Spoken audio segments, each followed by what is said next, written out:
Good morning friends. आमचं जे MDR HR channel आहे त्यात आम्ही मुख्यत्वे फंडामेंटल्स ऑफ कोऑपरेटिव्ह बँकिंग आणि बँकिंग टर्मिनॉलॉजी ह्या दोन सिरीज चालवत आहे. आजचा जो व्हिडिओ आहे तो बँकिंग टर्मिनॉलॉजीचा आहे, 17 नंबरचा व्हिडिओ आहे. आणि आज आपण इनऑपरेटिव्ह अकाउंटच्या संदर्भात रिझर्व्ह बँक ऑफ इंडियाच्या काय सूचना आहेत त्याचं अवलोकन करूया. हे समजून घ्या की RBIच्या काय काय डायरेक्शन्स आहेत त्याप्रमाणे. आता आपल्याला माहीत आहे की खात्यामध्ये जर 2 वर्ष ऑपरेशन्स नसतील, कोणते ऑपरेशन्स? कस्टमर इंड्यूस्ड ट्रान्झॅक्शन नसतील. याचा व्हिडिओ आपण ऑलरेडी रिलीज केलेला आहे या चॅनलवर की कस्टमर इंड्यूस्ड ट्रान्झॅक्शनची व्याख्या दिलेली आहे आपण. म्हणजे financial transactions, non financial transactions. आणि नॉन फिनान्शियलमध्ये कस्टमरने कुठलीही रिक्वेस्ट केली, काय केलं तरी ते कस्टमर इंड्यूस्ड ट्रान्झॅक्शन होईल जर ती ओरिजिनेट होते कस्टमरकडनं. तर त्याच्या स्वतःकडनं काही तुम्हाला नॉमिनेशनच्या संदर्भात, मोबाईल रजिस्ट्रेशनच्या संदर्भात, चेकबुक इश्यूच्या संदर्भात हे सगळं आपण एक्सप्लेन केलेलं आहे. तर कस्टमर इंड्यूस्ड ट्रान्झॅक्शन नसतील तर ते अकाउंट 2 वर्षात ऑपरेशन नसतील ते तर अकाउंट इनऑपरेटिव्ह होते. तर त्या संदर्भात काय सूचना आहेत? आणि 2 वर्ष झाल्यानंतर इनऑपरेटिव्ह करतो आणि टोटल 10 वर्ष झाले तर आपण काय करतो? ट्रान्सफर करतो. Depositors education and awareness funds, डेफ किंवा डी म्हणतात त्याला, DEAF, त्याला आपण ट्रान्सफर करतो. असे जे अकाउंट्स आहेत जे इनऑपरेटिव्ह आहेत आणि ट्रान्सफर देखील केलेले आहेत, 2 वर्ष झालेले आहेत आणि 10 वर्षापेक्षा जास्ती झालेले आहेत, असे 2 टप्पे आहेत त्याचे. तर त्या संदर्भातल्या सूचना आपण आता विचार करूया. तर रिझर्व्ह बँकेने काय सांगितलं की जरी 2 वर्षानंतर अकाउंट इनऑपरेट होत असले तरी त्याची सुरुवात ते होऊ नये याची सुरुवात तुम्ही 1 वर्षापासूनच करा. म्हणजे ज्या खात्यामध्ये गेल्या 1 वर्षात कस्टमर इंड्यूस्ड ट्रान्झॅक्शन नसतील ते तुम्ही काय करा? रिव्ह्यू घ्या अशा अकाउंट्सचा. Undertake annual review of accounts where there is no customer induced transaction for more than 1 year. ठीक आहे, हा पहिला आदेश आहे. आणि where there is no explicit mandate to renew term deposit, जिथे टर्म डिपॉझिट आहेत आपण घेतलेले बँकेने तर ते रिन्यू करण्याच्या ऑटो रिन्युअल ज्याला आपण म्हणतो त्या इन्स्ट्रक्शन जर नसतील तर अशा अकाउंट्स बँकेने काय करायला पाहिजे? त्या अशा अकाउंटचा रिव्ह्यू करायला पाहिजे की कुठले अकाउंट्स विड्रॉ नाही झाले. नॉर्मली आपण काय करतो? ह्याला आपण ओव्हरड्यू डिपॉझिट्सला क्लासिफिकेशन करतो आणि त्याच्यात फ्रॉड देखील होऊ शकतात. त्याच्यामुळे हे जे अकाउंट्स मॅच्युअर झालेले आहेत, ड्यू झालेले आहेत, ज्यांचे ऑटो रिन्युअल नाही झालेत किंवा त्यांनी विनंती केलेली नाही किंवा त्या स्कीमखाली नाही आहेत तर बँकेचं काम आहे की त्यांचा रिव्ह्यू घेणे आणि ज्याचे पैसे त्याला देणे, त्याच्या खात्यात जमा करणे किंवा पेमेंट करणे त्याला. ठीक आहे ना, बाय ट्रान्सफर वर व्हॉट इट इज. तर ECB shall review such accounts where proceeds are not withdrawn after maturity or not transfer to SB किंवा करंट अकाउंटला झालेले ते ओव्हरड्यू डिपॉझिटमध्ये पडलेलं आहे. To prevent such deposit from becoming unclaim, असे अकाउंट्स इनऑपरेटिव्ह होऊ नये किंवा अनक्लेम डिपॉझिट म्हणून जाऊ नये डीफमध्ये, त्यासाठी ते काय करायला पाहिजे? रिव्ह्यू घ्यायला पाहिजे. ही सूचना आहे. Bank to inform to customer that there has been no operation in the account in the last 1 year. ज्या अकाउंटमध्ये 1 वर्ष होऊन गेले आणि त्याच्यात कस्टमर इंड्यूस्ड ट्रान्झॅक्शनने अशा कस्टमर्सला काय करायला पाहिजे? बँकेने इन्फॉर्म करायला पाहिजे, कळवायला पाहिजे. कसं कळवायला पाहिजे? बँकेकडे जो काही मोबाईल नंबर असेल त्या मोबाईल नंबरवर SMS पाठवायला पाहिजे. ईमेल जर रजिस्टर केला असेल तर त्या रजिस्टर ईमेल ID वर मेसेज द्यायला पाहिजे किंवा कस्टमर इंड्यूस्ड ट्रान्झॅक्शन नाही आहेत, गेले 1 वर्ष झाले आणि जर तुम्ही येत्या 1 वर्षात जर केले नाही तर अकाउंट इनऑपरेटिव्ह होऊ शकते. तर हे सगळं आपण त्यांना कळवायला पाहिजे. आणि आपल्या जर SMSला, ईमेलला रिस्पॉन्स नसेल तर आपण पत्र देखील पाठवायला पाहिजे अशा केसमध्ये. The alert message should mention, जे आपण अलर्ट मेसेज पाठवतो ज्या अकाउंटमध्ये 1 वर्ष झाले एकही कस्टमर इंड्यूस्ड ट्रान्झॅक्शनने, अशांना जो आपण अलर्ट मेसेज, SMS किंवा ईमेल पाठवतो त्याच्यामध्ये काय असायला पाहिजे? स्पेसिफिक दिलेलं आहे रिझर्व्ह बँक ऑफ इंडियाने. That the account would become inoperative if no operations are carried out during the next 1 year. येत्या 1 वर्षात जर काही ट्रान्झॅक्शन्स नाही झाले कस्टमर इंड्यूस्ड तर हे अकाउंट काय होईल? इनऑपरेटिव्ह होईल. The account holder would be required to submit KYC documents. आणि जर अकाउंट जर अकाउंट इनऑपरेटिव्ह झालं तर काय करावं लागेल, कस्टमरला KYC डॉक्युमेंट्स ऑफरेज द्यावं लागतील, परत द्यावं लागतील, त्याला थोडा त्रास होईल, कारण त्याच्याशिवाय अकाउंट ॲक्टिवेट होऊ शकत नाही. म्हणून फॉर रिॲक्टिवेटिंग द अकाउंट त्या कस्टमरला परत KYCचे जे काही डॉक्युमेंट्स असतात ती प्रक्रिया पूर्ण करावी लागेल. आणि म्हणून त्याला आपण विनंती करत आहे, सूचना देत आहे, मेसेज देत आहे की बाबा रे, अकाउंटमध्ये कस्टमर इंड्यूस ट्रान्झॅक्शन कर काही ना काही. इफ लेटर्स आर रिटर्न, जेव्हा आपण SMS ईमेल पाठवतो आणि नंतर मग लेटर पाठवतो आणि ते पत्र जर परत आलं किंवा काही रिस्पॉन्सच नाही कशालाच काही, तर bank will immediately undertake an inquiry. बँकेने काय करायला पाहिजे की अरे आपल्याला काही रिस्पॉन्सच नाही राहिला कस्टमरकडनं, तर ते इन्क्वायरी करायला पाहिजे कुठे, हा कस्टमर आहे की नाही जागेवर, त्याचे ट्रेस करायला पाहिजे, त्याला शोधण्याचा प्रयत्न करायला पाहिजे. त्याच्या जर आपण जुने जर अकाउंट असतील तर आपण काय घेत होतो, इंट्रोडक्शन घेत होतो, तर त्यांना भेटण्याचा प्रयत्न करा. जर नॉमिनी दिलं असेल तर नॉमिनीला भेटायचा प्रयत्न करा की हा कस्टमर कुठे आहे, काय की काही रिस्पॉन्स नाही म्हणून. आणि जर तो एक्सपायर झाला असेल दुर्दैवाने, तर त्याच्या लिगल हेअर्सला संपर्क साधण्याचा प्रयत्न करा की हे अकाउंट जे आहे ते आता डिसीज झाल्यावर त्यांना मग पुढची क्लेम करण्याची, पैसे परत मिळण्यासाठी लिगल हेअर्सला आपण त्यांना माहिती देऊ शकतो, नॉमिनी किंवा लिगल हेअर्सला. तर ही अपेक्षा आहे रिझर्व्ह बँकेकडनं, ठीक आहे ना, की पहिले 1 वर्ष झाले तरी ऑपरेशन नसतील, त्याला SMS ईमेल झाला रिस्पॉन्स नसतील, पत्राला रिस्पॉन्स नसतील, तर जाऊन चौकशी करा, त्याचा पत्ता वगैरे सगळं असतं आपल्याकडे. Try to trace him out, मदत घ्या, इंट्रोड्युसर असेल तर इंट्रोड्युसरची किंवा त्याचे नॉमिनेशनची. आणि जर तुम्हाला आढळलं की he is deceased, he is no more, तो बिचारा जिवंत नाही आहे तो किंवा ती, तर त्याच्या नॉमिनीज किंवा लिगल हेअर्सला तुम्ही क्लेमच्या संदर्भातली माहिती पुरवा. एक्सटेंडेड पिरियड म्हणजे काय, if any response is received, हा जो 1 वर्ष झाल्यानंतर एक्झरसाईज आहे त्याच्यात कस्टमरचा रिस्पॉन्स मिळाला आपल्याला.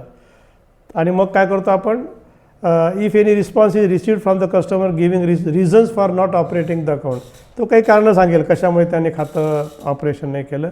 कदाचित तो दुखावलेला असेल, कदाचित त्याची बदली झाली असेल, कदाचित घर दुसरीकडे गेलं असेल, जे काय त्याचे कारण असेल ते. Bank shall continue to classify the account as operative for 1 more year. त्याचा रिस्पॉन्स आला, त्यांनी कारण सांगितलं, आपण ट्रेसआउट केलं, क्लेमची केस नाही आहे, डेथ क्लेमची केस नाही आहे, तरी बँकेला काय करावं लागते, त्याला अजून 1 वर्ष द्यावं लागते. टोटल 2 वर्ष झाल्याशिवाय अकाउंट इनऑपरेटिव्ह करता येत नाही. आणि मग पुढे काय करायचं आहे, the customer will be advise to operate the account within a period of 1 year called extended period. हा जो 1 वर्षानंतरचा 1 वर्ष पिरियड आहे, 2 वर्ष पूर्ण होण्यासाठीचा लागणारा उरलेला पिरियड, त्याला एक्सटेंडेड पिरियड म्हणतात. आणि त्या एक्सटेंडेड पिरियडमध्ये कस्टमरला काय करायला पाहिजे, आपण विनंती करायला पाहिजे किंवा तुझ्याकडनं ऑपरेशन्स कर अकाउंटमध्ये, अकाउंट जिवंत राहू दे किंवा ऑपरेटिव्ह राहू दे. If account holder fails to operate the account within the extended period, म्हणजे एक्सटेंडेड पिरियडमध्येही दुसऱ्या वर्षी देखील त्यांनी जर काही ट्रान्झॅक्शन केलं, मग मात्र बँकेला ते अकाउंट काय करतात, 2 वर्ष झाल्यानंतर ते अकाउंट इनऑपरेटिव्ह क्लासिफाय करावं लागते.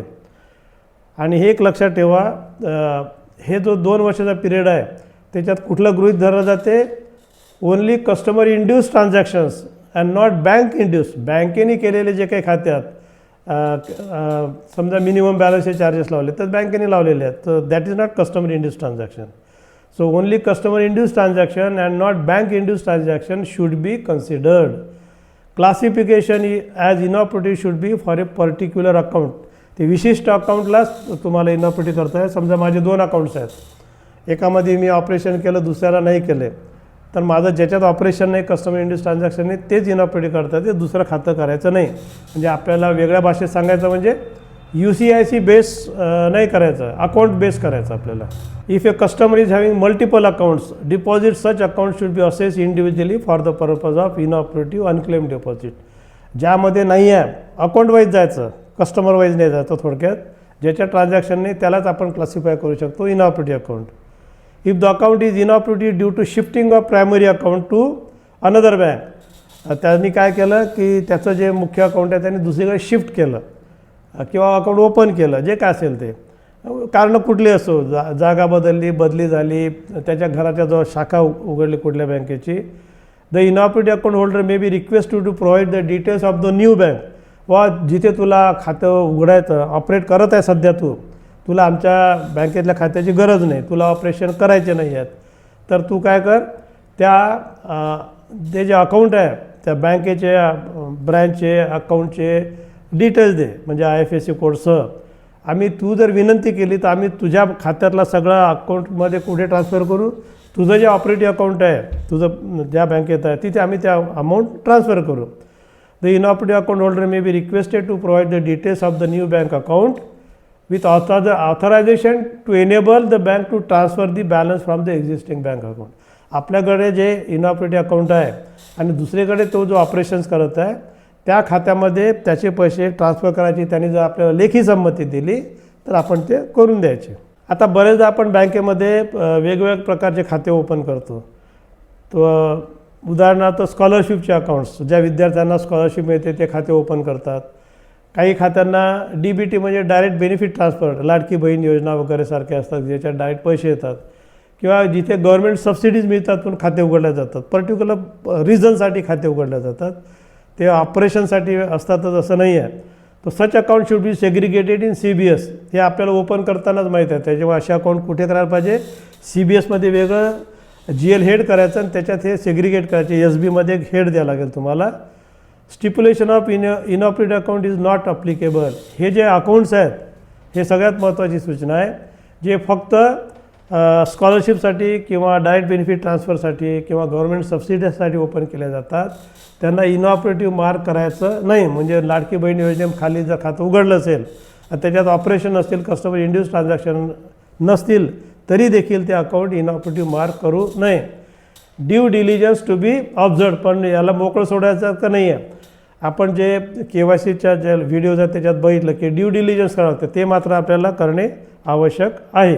हे जे अकाउंट्स इनऑपरेटिव्ह झालेले आहेत त्यांचं काय करावं लागतं, आपल्याला सेग्रिगेट करतात, बाजूला करावं लागतात आणि त्याचं ऑडिट देखील करावं लागते. Segregate inoperative accounts to reduce the risk of fraud.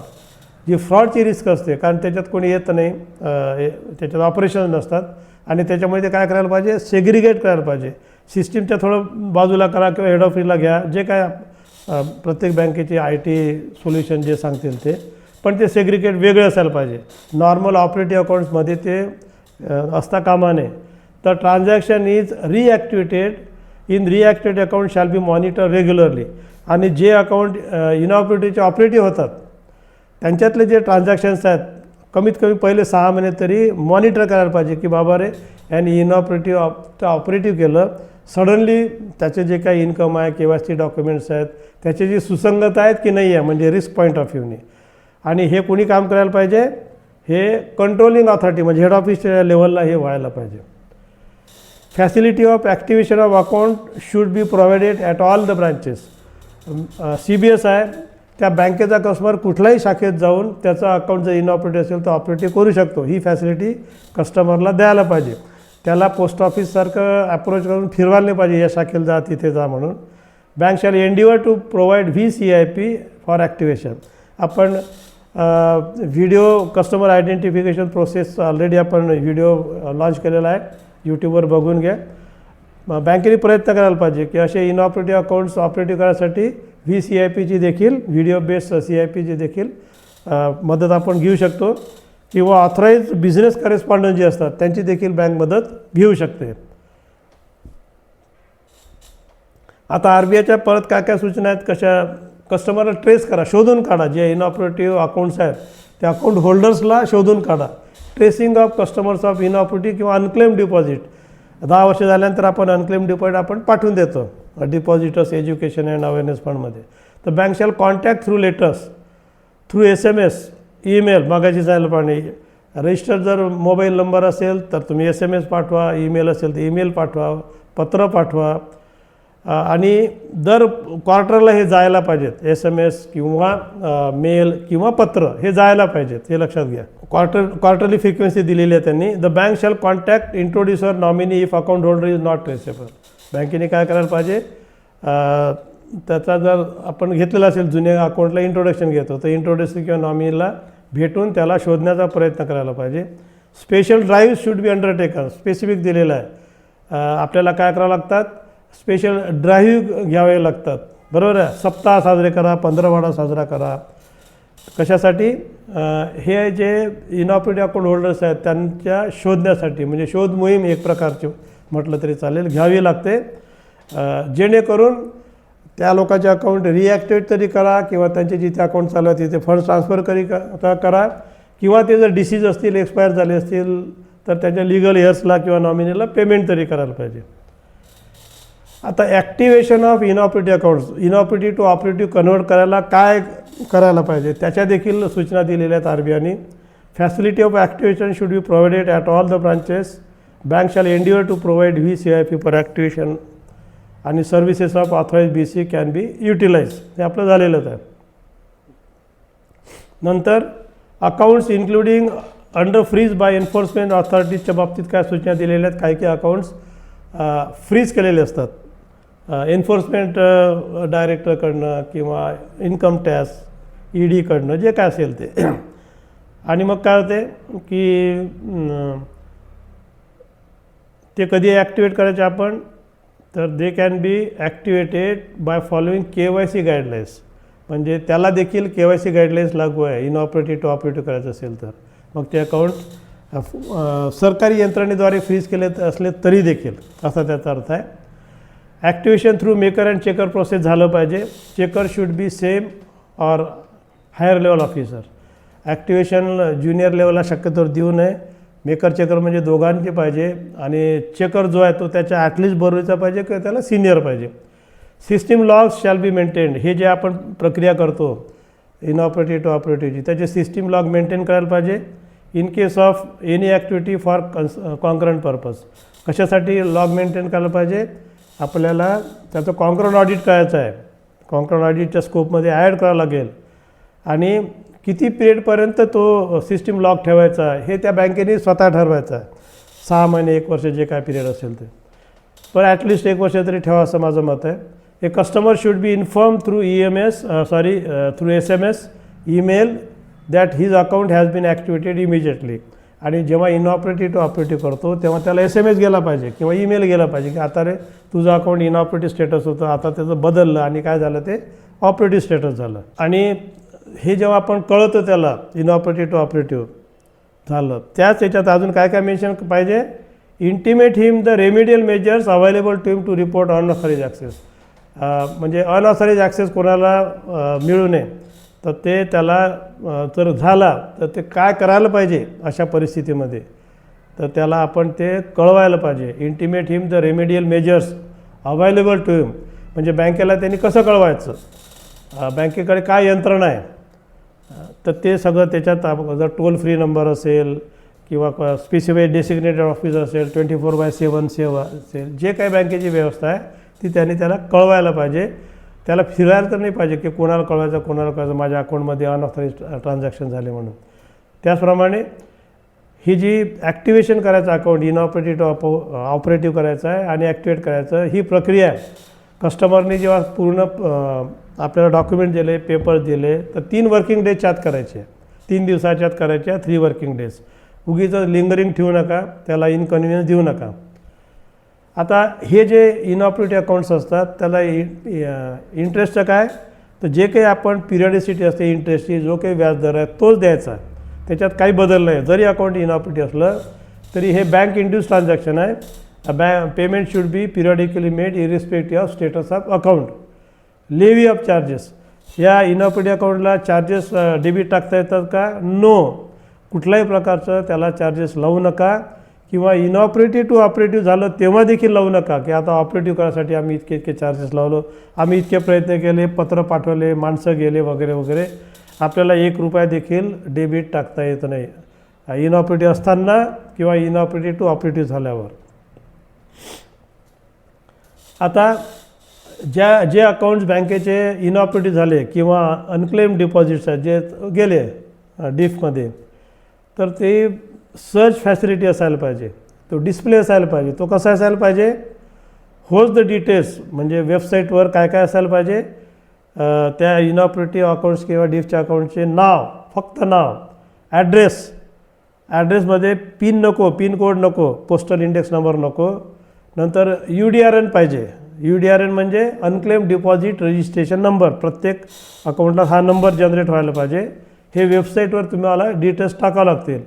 आणि ही जी माहिती आहे वेबसाईटवरची ही कमीत कमी एकदा तरी महिन्यातून अपडेट करायला पाहिजे ह्या अकाउंटची डिटेल्सची माहिती वेबसाईटवर. ज्या बँकेची वेबसाईट नाही आहे त्यांनी ही जी लिस्ट आहे ती फिजिकली प्रत्येक ब्रांचला अवेलेबल करून द्यायला पाहिजे. हा पे झाला. त्याच्यानंतर ज्यांची वेबसाईट आहे तर database should have the search facility. म्हणजे काय की कोणीतरी आलं आपलं खातं आहे का इनऑपरेटिव्ह किंवा डेस्क्लेममध्ये आहे का तर त्याला सर्च करता आला पाहिजे. कशाचं कॉम्बिनेशन करेल तो नाव आणि पत्ता या दोन्हीचं तो कॉम्बिनेशन करून सर्च करेल की आपलं अकाउंट सापडते की नाही सापडते तिथे. सो डेटाबेसचा सर्चची फॅसिलिटी अवेलेबल करून द्यायला पाहिजे. आपण सक्सेसफुल सर्च आणि सापडलं येस हे इनऑपरेटिव्ह अकाउंट आहे की किंवा डिस्टचं अकाउंट आहे. Details of unclaim deposit shall be displayed in a format comprising account holders name. ते डिस्प्ले व्हायला पाहिजे. ते बटन दाबल्यावर काय यायला पाहिजे डिस्प्ले स्क्रीनवर काय डिस्प्ले यायला पाहिजे अकाउंट होल्डरचं नाव त्याचा ॲड्रेस विदाऊट पिन कोड आणि UDRN number unclaim deposit registration number हे यायला पाहिजे. In case of non individual account म्हणजे व्यक्ती अकाउंट्स नाही आहेत म्हणजे पार्टनरशिप फर्म आहे कंपनी अकाउंट आहे ट्रस्ट आहेत याला काय म्हणतो आपण नॉन इंडिव्हिज्युअल अकाउंट्स म्हणतो. याच्यात search input and result should include search operation द्यायला पाहिजे. पण तो सर्च कसा होईल names of individuals of authorize to operate. ज्या व्यक्तींना ते अकाउंट ऑपरेट करण्याची परमिशन दिली होती रेकॉर्डमध्ये त्यांचं नाव आणि पत्ता टाकून फर्मचा पत्ता टाकून सर्च असं मिळाला पाहिजे. The account number type outstanding balance name of the branch should not be disclose. आणि स्पेसिफिक दिलेला आहे रिझर्व्ह बँक ऑफ इंडियाने अकाउंटचा नंबर अकाउंट टाईप बरोबर आहे SB अकाउंट आहे HUF अकाउंट आहे पार्टनरशिप फर्म आहे जे काय असेल ते type of the account current account आहे आउटस्टँडिंग बॅलन्स किती आहे किंवा नेम ऑफ द ब्रांच कुठे आहे अकाउंट ह्याची माहिती देता कामा नये.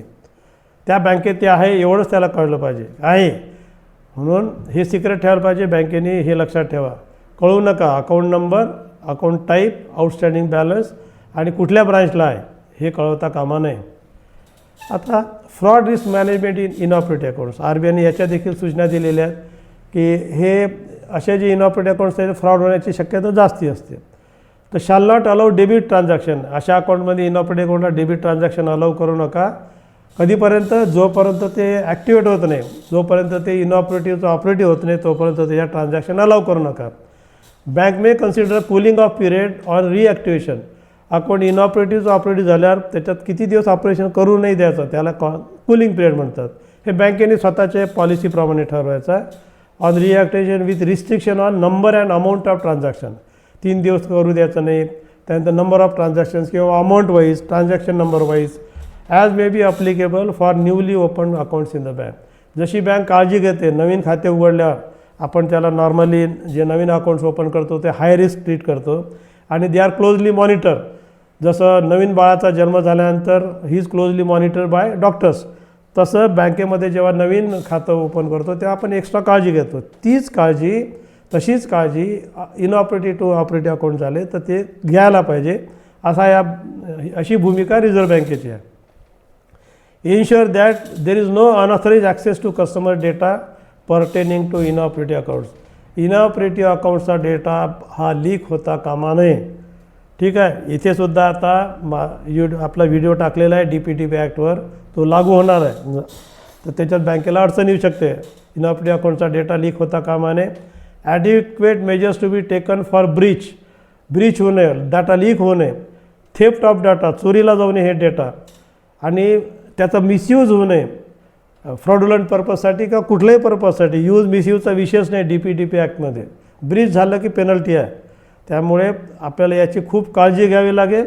डेटा जो काही आपला इनऑपरेटिव्ह अकाउंटचा किंवा ट्रान्सफर जो झालेला आहे डीफमध्ये त्या डाटा ब्रीच लिकेज गळती किंवा बाहेर नाही गेला पाहिजे तो डेटा कॉन्फिडेन्शियल आहे ते. आता कस्टमर्स अवेअरनेसबद्दल सुद्धा या बाबतीत RBIच्या सूचना आहेत.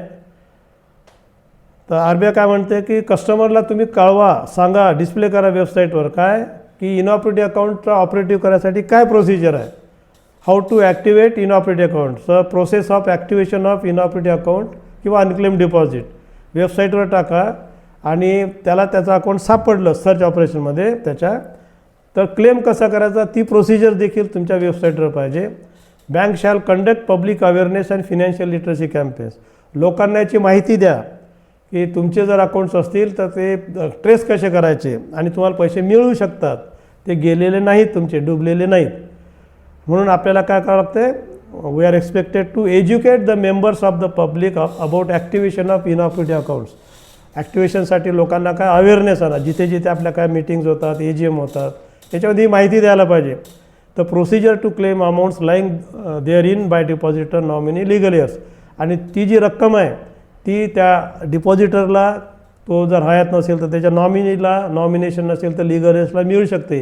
ही माहिती देणं हे आपलं कर्तव्य आहे. कस्टमरला ज्याचा पैसा त्याला देणं ही आपली नैतिक जबाबदारी आहे, कर्तव्य आहे आपलं. आणि त्यासाठी आपण हे कॅम्पेन्स घ्यायला पाहिजे, अशी रिझर्व्ह बँक ऑफ इंडियाची अपेक्षा आहे. आजच्या व्हिडिओमध्ये आपण इनऑपरेटिव्ह अकाउंट्स किंवा अनक्लेम डिपॉझिट अकाउंट्स, ज्याला आपण डिपॉझिटर्स एज्युकेशन अवेअरनेस फंडला ट्रान्सफर करतो, अशा अकाउंट 10 वर्ष झाल्यावर त्यांची माहिती दिली, घेतली, समजून घेतली. मला आशा आहे की आमचा जे व्हिडिओज आम्ही प्रसारित करतो MDR HR चॅनलच्या मार्फत, ते आपल्याला निश्चित अवेअरनेस आपल्यात आणत असतील, आपल्या ज्ञानात भर घालत असतील.